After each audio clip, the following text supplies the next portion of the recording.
Bonjour à tous, bonjour et bienvenue sur Profil d'expert, un café avec un expert. Je regarde si le live démarre sur la page Facebook de Profil d'expert. Voilà, c'est parti. Alors, bienvenue. Je suis ravie de vous retrouver ce matin et surtout ravie que la technique fonctionne parce que la semaine dernière avait été très chaotique avec un BeLive Pro TV qui ne voulait pas se lancer. Donc voilà, on a réglé les problèmes techniques. Donc ça, c'est une bonne chose. Je suis ravie de ça. Ça va être beaucoup plus simple. Je dis bonjour à tous ceux sur Instagram qui nous suivent en direct et bien sur la page de Profil d'expert. N'hésitez pas à me faire un petit coucou au fur et à mesure que vous arrivez pour que je sache qui est là. Bienvenue ce matin. On est là une demi-heure pour parler de portage salarial avec Marc Clouchet. Mais avant ça, je voulais juste vous rappeler que la semaine prochaine, nous allons parler de vidéos. L'importance de faire des vidéos avec vos smartphones pour les partager sur vos réseaux sociaux. Vous avez tous les jours votre téléphone dans votre poche et je vois peu d'entre vous qui partagent des vidéos au quotidien alors que c'est un super moyen de communiquer avec vos prospects, de leur raconter vos journées, ce que vous faites, comment vous travaillez, répondre à leurs questions, aller au-devant d'eux. Donc, le téléphone dans la poche, ça ne doit pas seulement servir à téléphoner ou envoyer des textos, mais aussi à faire des vidéos. Et on va voir ça avec Sophie Comte de Makidou la semaine prochaine. Je suis super contente de l'accueillir parce que voilà, ils sont en train de développer une appli qui permet depuis son smartphone dans son téléphone de faire des scénarios de vidéos. Et ça, c'est super important pour vous. Alors, la semaine prochaine, il faut que vous soyez nombreux. Alors, qui est là? Je vois qu'Alexandre est là. Bonjour Alexandre, bienvenue. N'hésitez pas à me faire le petit coucou d'arrivée. J'ai un petit coucou aussi sur Instagram avec Cédric Gagné. Donc, voilà. Bienvenue. Alors, on va commencer en attendant que les uns et les autres arrivent. Je vais tout simplement vous présenter mon invité. Donc, je partage l'écran avec Marc. Bonjour Marc. Bonjour Céline. Alors, je suis ravie, on se tutoie, hein. Donc on va se tutoyer, voilà, on fait comme d'habitude. Donc, je suis ravie de t'accueillir parce que tu vas nous parler d'un sujet qui est finalement peu commun et dont beaucoup d'agents immobiliers ne connaissent même pas l'existence. Donc, on va essayer d'expliquer les choses aux uns et aux autres. On est là pour parler portage salarial ce matin. Alors, peut-être que le plus simple, c'est que tu commences par te présenter et nous dire ce que tu fais, comment tu travailles, pour qui tu travailles. Comme ça va déjà mettre les choses en perspective. Donc, je te laisse te présenter. Entendu, c'est très gentil Céline. Donc, moi, je m'appelle Marc Louchet, je suis donc responsable du développement pour une branche, une filiale du groupe Roman, qui est le 5e acteur au niveau de l'intérim. Et moi, je travaille pour le groupe AGC. Je m'occupe de la branche immobilière, donc AGC Immobilier. Et notre mission principale, c'est d'accompagner les négociateurs immobiliers en portage salarial. Alors, comme tu l'as dit justement, c'est souvent méconnu. C'est-à-dire que tout le monde connaît le statut d'auto-entrepreneur, tout le monde connaît le côté agent commercial au sein de l'immobilier, mais le portage salarial est assez méconnu et par les agents et par les têtes de réseau, qu'on soit directeur d'une agence ou qu'on soit patron d'un réseau de mandataires.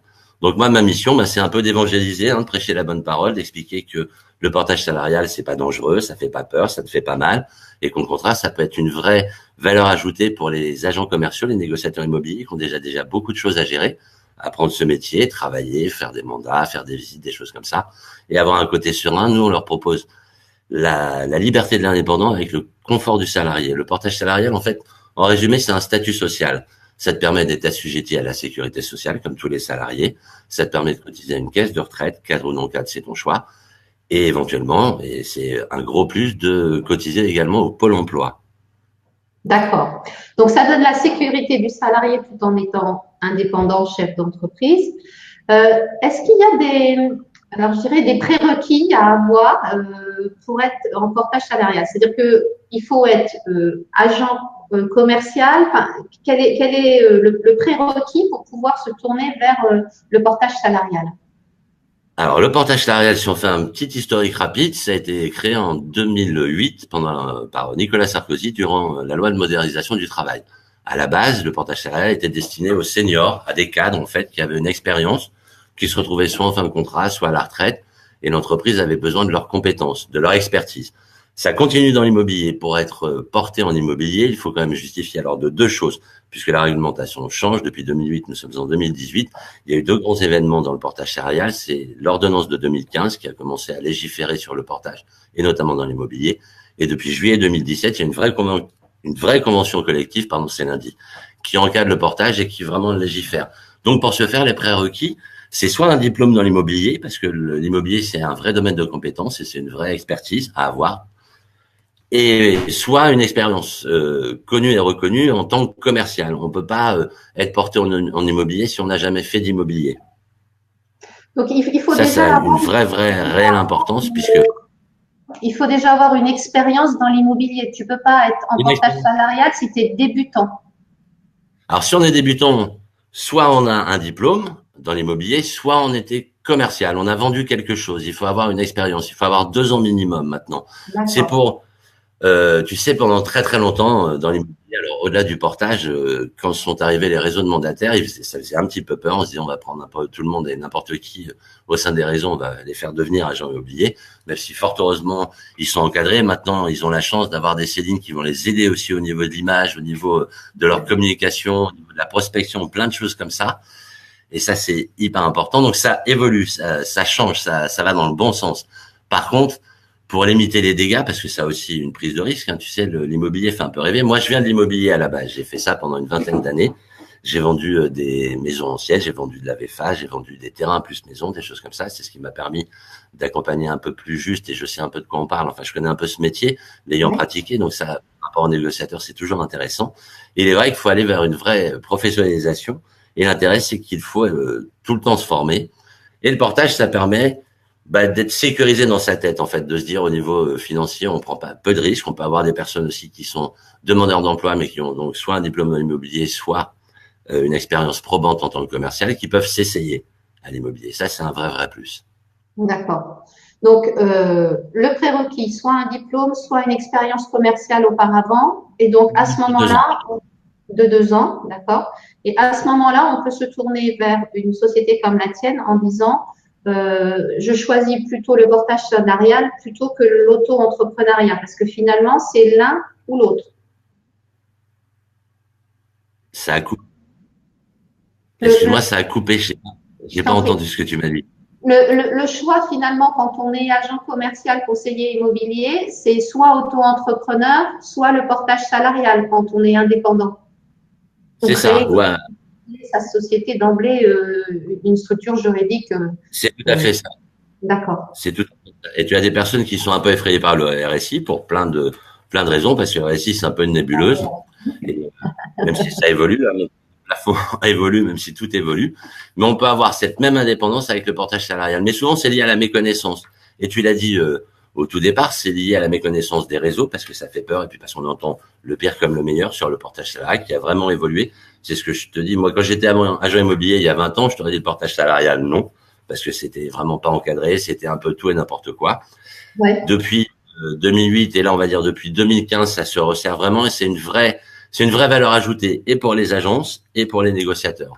Le statut social, c'est vraiment important. On fait déjà un métier où il faut avoir une bonne stratégie d'échec, il faut avoir un bon mental quand on fait de l'immobilier, parce qu'il peut se passer des belles choses en début de mois, des belles choses en milieu de mois, des belles choses en fin de mois. Les mois ne se ressemblent pas. La tranquillité d'esprit, c'est le statut social, et ça, il n'y a que le portage. De plus, on fait aussi une défiscalisation des frais. C'est un vrai plus en portage salarial. C'est-à-dire que quand tu es un agent commercial entrepreneur, tu n'as pas ce côté frais. Là, en portage, tu vas pouvoir déduire fiscalement 20% de ton chiffre d'affaires hors taxe brute. Alors, ça va être des factures de restaurant, ça va être des déplacements, ça va être des ICA, des choses comme ça. Et ça, c'est un des avantages supplémentaires du portage salarial pour les agents. Chose que je ne savais pas. Alors, pour ceux qui nous écoutent, il y a plusieurs personnes sur Instagram, donc Xavier Hainaut, Momenzo, Cosar Export, on avait Olivier Guerre. Pensez à nous faire un coucou et surtout, pensez à nous poser vos questions au fur et à mesure. parce que voilà, si vous avez des demandes spécifiques par rapport à votre situation, marquez-la pour répondre à vos questions. Donc surtout, c'est le moment de ne pas hésiter. On est là pour ça, pour répondre à vos questions ce matin. Ce que tu m'as dit aussi tout à l'heure, c'était que alors le plafond de l'auto-entrepreneuriat a augmenté. On est passé d'une 30, je crois que c'est 30 ou 33 000 euros à 82 800 € pour les activités d'achat et de vente de marchandises, donc ce qui correspond au statut, enfin au cas des professionnels de l'immobilier. Et tu m'as parlé finalement du passage à la TVA à partir d'un certain seuil quand on est entrepreneur, chose qui n'est pas le cas quand on est bien sûr en portage salarial. Voilà. En portage, il n'y a pas de limite. C'est un peu le principe de l'immobilier, c'est-à-dire que tu n'as pas de salaire, surtout quand tu es indépendant. Hein. Plus tu vends de maison, plus tu vas gagner d'argent. Autant l'autre entrepreneuriat, comme le portage, évolue. Alors, il est vrai que les plafonds ont augmenté. Par contre, ce que peu de gens savent, il y a deux choses principales.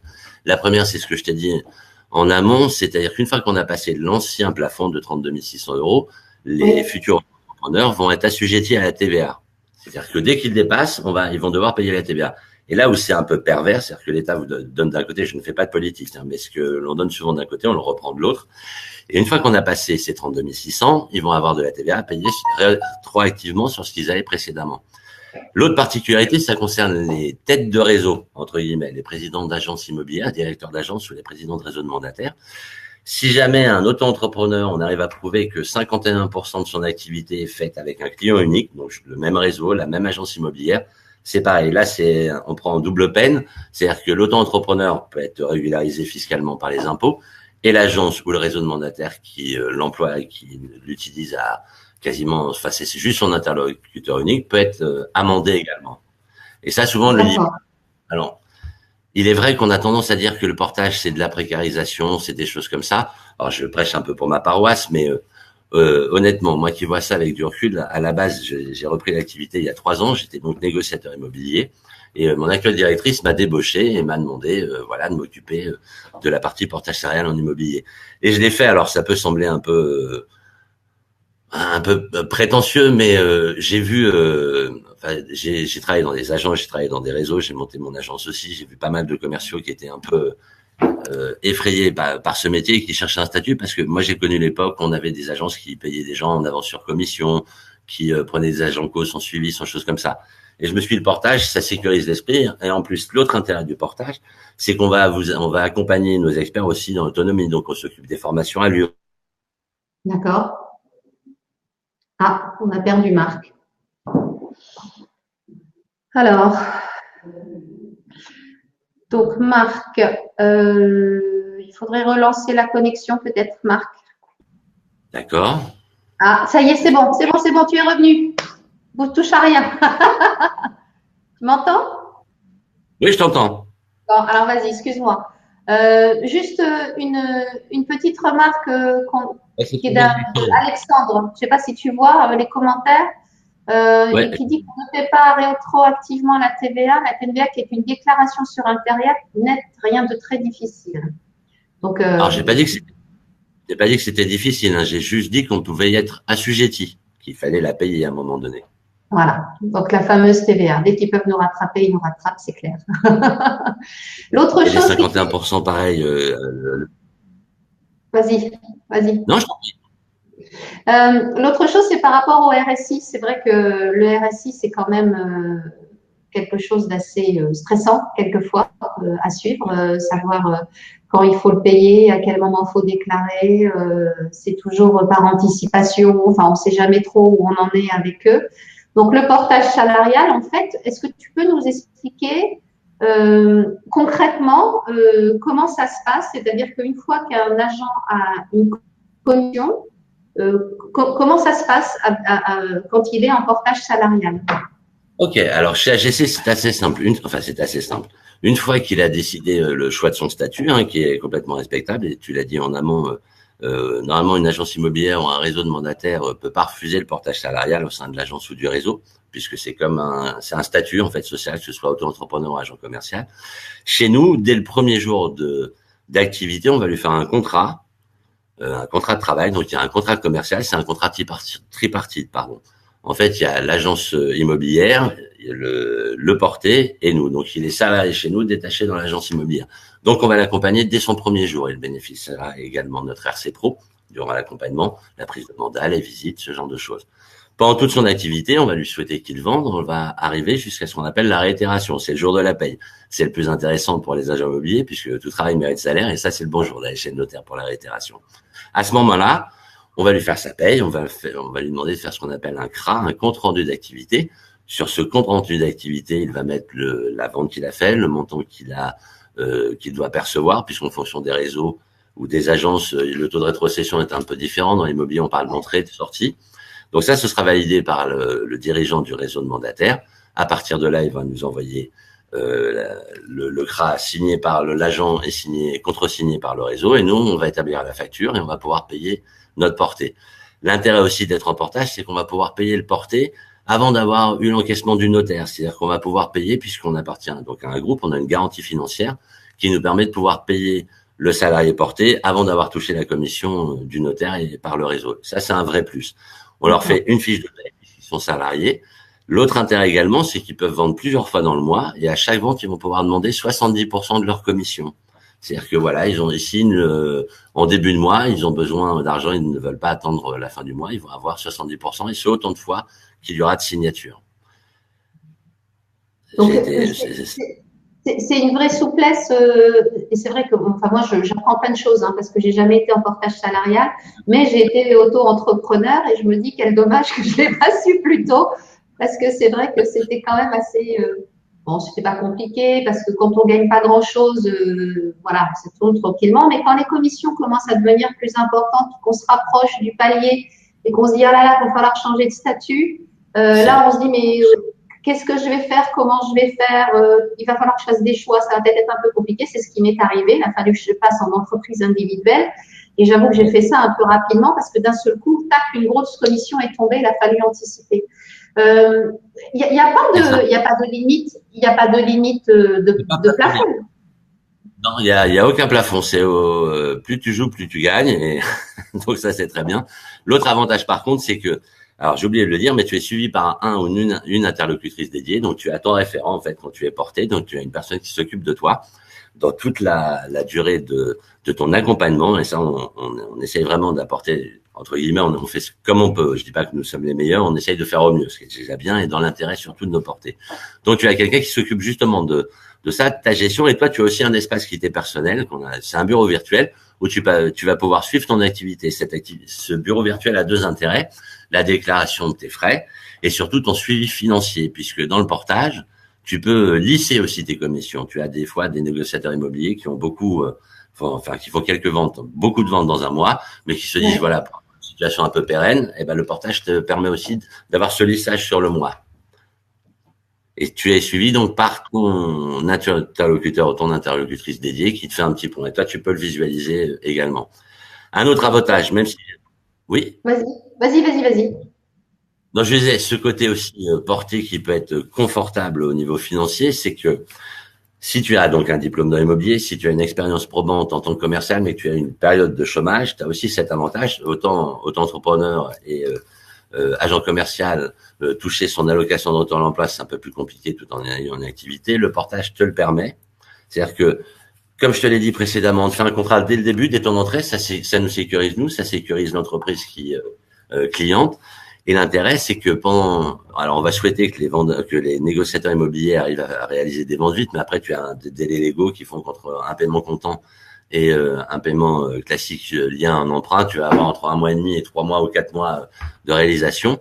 Donc si cette personne qui a donc cette expérience est bénéficiaire de la RE, elle va pouvoir le toucher. C'est-à-dire qu'en chaque fin de mois, on va lui faire une paye à zéro. On va souhaiter que ça dure le moins longtemps possible pour elle, mais on lui fera une paye à zéro. Ça lui permettra la chose importante, c'est-à-dire qu'elle enverra cette paye à zéro, cette fiche de paye au Pôle emploi, et le Pôle emploi va lui verser son ARE. Demain, imaginons qu'elle ait une commission, il y aura 2 cas de figure. Si la commission est inférieure au montant de son allocation de retour à l'emploi, le Pôle emploi mettra la différence. Si jamais elle est supérieure, il ne versera rien, mais sera rapporté le ou les mois suivants. Donc ça, c'est une vraie sécurité aussi dans la tête, parce que je pense que Ouais, parce que ça c'est un aspect aussi de l'auto-entrepreneuriat où, alors c'est un avant-goût d'être aussi entrepreneur face à son entreprise où il y a des mois avec des revenus et des mois sans, donc ça peut être la préparation psychologique à cet aspect-là. Mais le portage salarial, finalement, ça donne une certaine sérénité au niveau des revenus où on sait que tous les mois, il y a un minimum qui va rentrer. Alors, soit ils l'ont déjà en étant bénéficiaires de l'ARE, soit après ils le font avec leur commission, avec le lissage. C'est une vraie sécurité. En fait, nous, ce que l'on dit, c'est que l'intérêt, c'est que tu peux te concentrer à ta principale mission, qui est la rentrée de biens et la sortie des biens.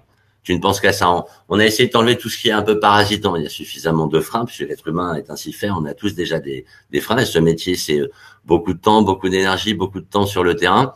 Et il est vrai qu'on exerce mieux les métiers lorsqu'on, au moins financièrement, on est un peu plus serein. Et donc ça, le portage, c'est un vrai petit avantage qui est non négligeable et qui permet à des tas de négociateurs immobiliers d'amorcer cette professionnalisation et ce métier, cette découverte du métier un peu plus longuement que quelqu'un qui serait un peu pris à la gorge, entre guillemets, avec les différentes charges sociales et la nébuleuse qu'est le RSI, même si tout évolue et même si tout avance. Mais il y a un côté confortable. C'est-à-dire qu'on enlève une partie de soucis et les gens peuvent se consacrer à leur principale mission qui est quand même la vente de biens immobiliers. Ouais. Et éventuellement, leur développement personnel, parce que plus on est bien dans sa tête, plus le travail se passe. Oui, c'est bien, c'est vrai. Il y a tellement de choses à faire dans une journée d'agent que c'est vrai que la partie administrative, quand on est auto-entrepreneur ou entrepreneur, c'est quelquefois beaucoup de temps et beaucoup de stress à répondre à l'administration, etc. Parce que c'est jamais très simple, savoir à qui répondre, où répondre, comment répondre. Donc, ça veut dire aussi que par rapport aux déclarations de revenus pour les impôts et tout ça, tout se fait comme un salarié normal. Comme un salarié, en fait.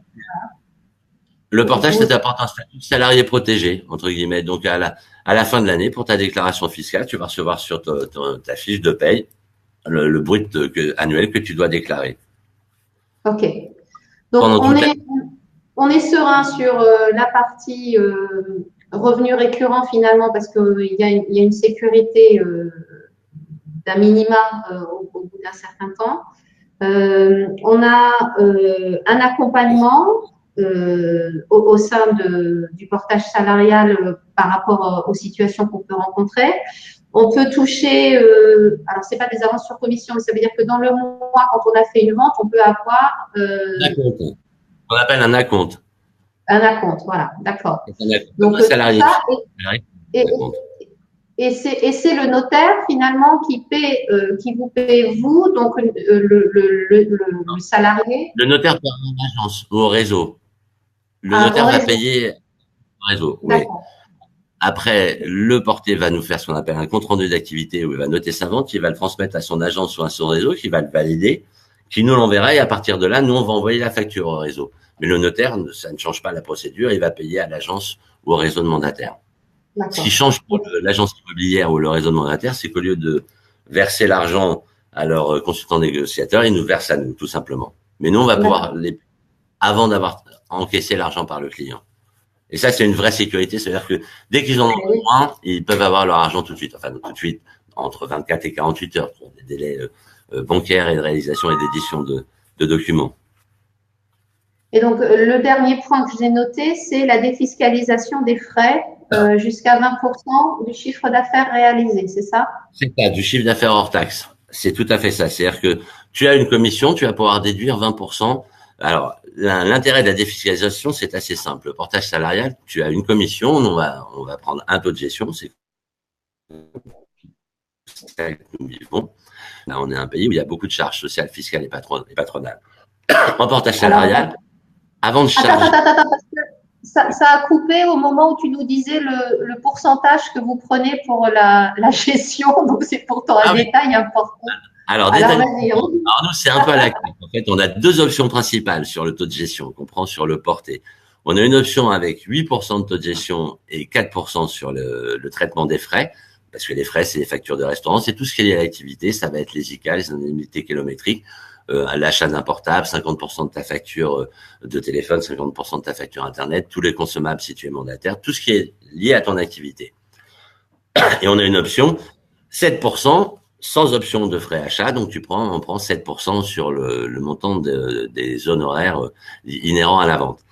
Après, il nous arrive, mais là, c'est des conventions de partenariat, parce qu'au portage salarial, on ne fait pas d'accord cadre, enfin, on fait attention, on ne recrute pas, on met en relation, et on fait des conventions de partenariat avec certains réseaux de mandataires ou agences physiques, où là, on peut négocier un taux qui peut être inférieur à ce 7 et 8, mais que je ne dirais pas, puisque c'est vraiment à la carte, c'est en fonction, malheureusement, du nerf de la guerre, du montant des commissions, et après du montant de l'humain.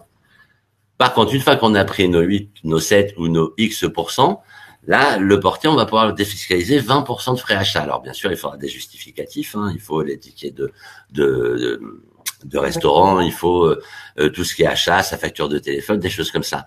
Mais l'intérêt, c'est que ça va pas être chargé. C'est comme si quand on fait l'opération, on le met en haut de la page à droite et on oublie. On le laisse de côté. Ce qui reste, on va le charger. Là, c'est à 0,52. Donc là, c'est l'ensemble des charges sociales, fiscales et patronales. Ça va nous faire un reste. Ce reste-là, on va rajouter les frais et c'est ce qui va correspondre au salaire. Et comme on est salarié, on va faire ce qu'on appelle un ETP, un équivalent temps plein, soit 151h67. Donc ça va nous faire en gros 3000 et quelques euros, puisque dans le portage salarial, j'ai oublié de le signaler, mais il y a le SMIC du portage, entre guillemets, qui correspond à 3000 euros bruts par mois. Et tout le reste, ce sera en complément de commission, enfin en commission supplémentaire. Mais alors un exemple très simple, sur 10 000 euros de commission, par exemple, le portier en portage salarial, il va toucher en gros 5 376 euros, un peu plus de la moitié. Le delta se fera avec les frais et achats qu'il aura. Plus il a de frais et achats à déclarer, mieux c'est, entre guillemets, puisque c'est pas chargé. Et sinon, faut compter qu'en portage, vous touchez en gros 50% de votre salaire. Ce qui est un peu différent avec un auto-entrepreneur ou un agent commercial, où il est vrai que à court terme, le net à payer en agent auto-entrepreneur est supérieur au montant du portage salarial. Mais par contre, on entend aisément la différence avec l'accompagnement sur le moyen et long terme. C'est-à-dire que la cotisation caisse de retraite, cadre ou non cadre, c'est le portage qu'il fait, auto-entrepreneur ou agent commercial, et ben, faut souscrire une caisse de retraite complémentaire. On est à la sécurité sociale, pas à la rame, et on cotise au Pôle emploi. Quand on est agent co, c'est du fonds perdu, entre guillemets. C'est-à-dire que tu as des agents co dans l'immobilier qui ne connaissaient pas l'immobilier, puisque là, quand on n'est pas porté, on n'a pas besoin de diplôme, on n'a pas besoin d'expérience probante. C'est quand même une sécurité par rapport même aux têtes de réseau. C'est-à-dire, voilà, on prend pas. Alors, j'ai rien contre les. Alors, c'est toujours délicat de donner une profession, mais on peut. On faisait mécanique auto ou boucher charcutier ou tout autre métier. On ne peut pas basculer en portage dans l'immobilier. Par contre, on peut le faire en étant auto-entrepreneur ou agent commercial. Ce que je voulais savoir aussi par rapport à l'organisation, c'est au niveau des formations. Est-ce que quand tu es en portage salarial, tu as des droits à la formation qui te sont ouverts? Comment ça se passe? Oui. Alors ça, c'est aussi une particularité du portage, c'est que normalement, c'est l'accompagnement à l'autonomie. Le portage salarial, ça doit correspondre à une surcharge de travail ponctuelle ou occasionnelle. Donc, il faut que l'entreprise ne bénéficie pas de l'expertise. Mais du coup, les portés, comme c'est plafonné dans le temps, on ne peut pas accompagner un consultant négociateur plus de 3 ans. 3 ans, c'est la durée maximum, c'est le délai maximum d'un accompagnement en portage salarial. Donc, du coup, quand tu as une entreprise de portage, tu dois accompagner tes agents pour ne pas être juste un prestataire de service et prendre un taux de gestion. Donc, tu as les formations, on dépend d'un OPCALIA. Après, il faut que ce soit bien sûr reconnu. Alors, ça peut être pris en charge par ton CPF, les comptes personnel de formation. Après, le porté, peut faire aussi une formation. Bah, tiens, toi, ce que tu proposes, par exemple, il veut devenir un peu plus expert. Il est porté, il peut faire une demande. Toi, tu vas nous donner ton devis, ton programme. Et en portage salarial, comme on a un budget assez extensible au niveau formation, on va pouvoir le prendre en charge. L'idée, c'est que ce soit une valeur ajoutée. C'est les amener à l'autonomie et puis acquérir de plus grandes compétences. Donc, on n'est pas juste prestataire de service, on essaye de mettre l'humain au sens le plus large du terme, vraiment au centre de notre intérêt. Et donc, pour ce faire, on s'en rend bien compte, l'idée, c'est de pas laisser les gens seuls. Donc, on essaye vraiment d'avoir une écoute et de répondre à leurs attentes. Et bien sûr que tu peux faire prendre en charge par notre OPCALIA différentes formations. La seule particularité, il faut qu'elles soient certifiantes ou diplômantes, ou qu'elles aient vraiment un vrai lien avec l'activité, pour que ce soit bien pris en charge. Mais c'est un vrai. Nous, on essaie vraiment de plus en plus c'est ce qu'on appelle les services plus. Ils peuvent avoir des avantages. Alors, tu as la mutuelle aussi quand tu es porté. On a mis en place un plan épargne entreprise aussi qui peut te rapporter un petit peu d'argent. On a un partenaire bancaire. Tu peux avoir des cartes bleues à paiement différé. Chez nous, c'est le CIC.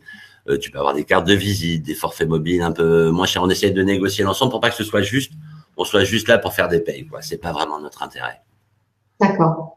Donc finalement, l'objectif, alors ce que je viens d'apprendre aussi, c'est que c'est un accompagnement de 3 ans maximum, c'est-à-dire que lorsque le jeune diplômé ou le professionnel qui a une expérience de 2 ans en tant que commercial demande à rentrer chez vous, il sait que c'est au maximum pour 3 ans et ça lui laisse 3 ans pour développer un maximum de compétences, son chiffre d'affaires, pour ensuite, de toute façon, passer à un statut entrepreneur. Parce qu'après le portage salarial, c'est entrepreneur. Ouais, c'est ça, monter sa boîte. Moi, ça fait 3 ans et 6 mois que j'accompagne AGS Immobilier. Et on a eu des belles histoires. En fait, j'ai accompagné des agents depuis 3 ans. Et puis lui, il a monté son agence, son réseau. Il a pris l'expérience, il a appris plein de choses et il est passé patron de réseau, entre guillemets. Et du coup, il fait appel au portage, ce qui est merveilleux. Hein. Comme ça, on l'a accompagné, on l'accompagne maintenant. Donc, tu as cette possibilité-là. On a bien souvent. Alors après, moi, j'ai 3 ans et 6 mois. Donc là, j'ai pas suffisamment de recul pour voir à moyen et à long terme. Mais il y a 2 cas. On a eu soit ils créent leur agence, soit à un moment donné, ils sont salariés par l'entreprise. C'est-à-dire qu'en règle générale, les patrons de réseau qui le peuvent, hein, même au sein des réseaux de mandataires, à un moment donné, ils les basculent en salariat. Alors, il y a des évolutions. Ils peuvent devenir coach, ils peuvent devenir directeur de région, directeur de secteur, mais vraiment officiellement avec un vrai fixe. Et donc, nous, on a tout réussi. C'est merveilleux. Ils ont commencé, on leur a apporté un statut social. Ils finissent avec une belle histoire, ils concrétisent et ils deviennent officiellement salariés. Plus de notre société, même de celle pour laquelle ils ont travaillé. Parce qu'on apprend à connaître les gens en travaillant avec eux. Et il est vrai que certains patrons de réseau se disent, quand on a un bon, autant aller jusqu'au bout. Ok, bon bah écoute, je pense qu'on a fait plus. Je sais pas si tu vois autre chose à ajouter parce que je vois qu'il est 10h30, donc voilà, on arrive au bout du profil, enfin du temps de ce qu'a fait avec un expert. Je pense qu'on a fait le tour de la question. Je sais pas si tu vois autre chose à rajouter qu'on aurait pu oublier. Non, là, ça me semble clair. J'espère avoir été assez clair, avoir donné un petit peu envie de nous rejoindre. Tout le monde a écouté religieusement, tu vois, il n'y a pas eu beaucoup de questions. Je pense que c'était nouveau pour beaucoup de personnes et moi, j'ai appris beaucoup de choses et c'est vrai que c'est un statut qui a finalement pas mal d'avantages en transition. Je pense que c'est quelque chose auquel il faut réfléchir. Tout à l'heure, avant qu'on démarre, tu nous as dit que vous organisiez en septembre un événement auquel vous me demandez de participer. Auquel tu participeras. En fait, en septembre, on va faire, alors c'est pas parce que c'est Paris, ça pourrait être à Bordeaux, mais on va sûrement le faire à Paris pour un peu centraliser. On va organiser une soirée, oui, où on va inviter, alors si possible, de nombreux acteurs de l'immobilier, alors des acteurs en place, des réseaux de mandataires, des agences immobilières, mais après tout ce qui est, alors tu as parlé de Momenzo par exemple, c'est Guillaume Taïeb qui nous regardait parce que j'adore le principe des vidéos accessibles et dynamiques et très professionnelles à tout le monde. Donc on invitera des gens comme ça, le côté digital, plein. Les anciens acteurs entre guillemets et puis les nouveaux, enfin c'est-à-dire que l'immobilier c'est un passé, un présent, un futur, donc on va essayer de mélanger un petit peu les gens. Ce sera AGC sûrement qui organisera cette soirée, mais l'idée c'est que ce soit un échange et on fera sûrement des tours de table où chacun présentera ses compétences, ses qualités rapidement, une sorte d'académie des neufs parce que je vieillis un petit peu et j'ai des réminiscences dans ma petite tête. On fera sûrement un 3 minutes qui nous sommes, 3 minutes ce que nous proposons, 3 minutes la valeur ajoutée et on aura sûrement Céline Jankowski qui nous fera des profils d'experts en direct live et nous aurons une avocate qui redonnera bien le cadre légal du portage salarial qui est en pleine évolution et qui risque de changer dans les prochaines semaines, prochains mois. Voilà, pour faire une soirée d'immobilier, un moment un peu convivial d'échange et de professionnalisation et de découverte d'autres métiers. Mais on n'essaiera pas de vous vendre le portage ce soir-là, je vous rassure. On essaiera surtout que chacun communique parce qu'on est dans cette où il faut parler de réseautage et c'est l'intérêt parce que souvent c'est comme le portage. La vidéo, les datas, des choses comme ça, c'est lié à la méconnaissance. Souvent, quand on explique les choses aux gens, il suffit de discuter, on se dit, ah bah tiens, j'y avais pas pensé, il est vrai que je peux faire comme ci, comme ça. Et il y a plein d'exemples comme ça, et notamment dans l'immobilier. C'est tout à fait vrai. Donc, écoute, merci Marc d'avoir été avec nous ce matin, d'avoir explicité tout ça. Si les gens ont une question, ils peuvent revenir vers toi parce que tu es sur les réseaux sociaux, tu es sur Facebook, tu es sur LinkedIn. Donc, voilà. Vous tapez Marc Louchet, puis vous trouvez Marc et vous prenez contact avec lui et vous réexpliquera en détail par rapport à votre situation personnelle aussi, parce que voilà, je suppose qu'il faut étudier chaque cas en fonction des uns et des autres. Bon, eh bien écoute, je te remercie, je te souhaite une bonne fin de journée. Pareillement, Et Et à puis, très bientôt. à très bientôt, Marc. Et puis, je reprends la main. Je vous invite donc à regarder à nouveau ce café avec un expert pour bien écouter toutes les informations qui vous ont été données. Et puis, voilà, je fais mon petit moment de promo sur les réseaux sociaux et comment être au top de vos réseaux sociaux. On va parler la semaine prochaine de vidéos avec Sophie Comte de Makidou. Donc, la vidéo, je vois parmi vous, là, entre Carole, Franck et Alexandre qui sont là, qui font déjà des vidéos et de plus en plus de vidéos. Donc, voilà, ça me fait plaisir de voir ce que vous faites de semaine en semaine. La semaine prochaine, on va avoir une pro qui va nous parler de comment faire des vidéos avec son smartphone. Et si d'ici là, vous voulez qu'on parle de votre stratégie sur les réseaux sociaux, vous cliquez sur le lien que je viens de mettre et puis on peut en discuter ensemble pour avancer et avoir une meilleure communication. Vous savez combien c'est important d'être présent sur les réseaux sociaux. Je vous remercie tous d'avoir été nombreux et sur Instagram et sur la page Facebook de Profil d'Expert aujourd'hui. Je suis sûre que vous avez, comme moi, appris beaucoup de choses. Vous pouvez revoir toutes les vidéos des cafés avec un expert en replay sur la page Facebook de Profil d'Expert ou bien sur la chaîne YouTube de Profil d'Expert. N'hésitez pas à aller vous abonner pour ne rien rater. Merci Franck, bonne semaine à vous aussi. Merci à tous et puis travaillez bien. À bientôt, bye bye.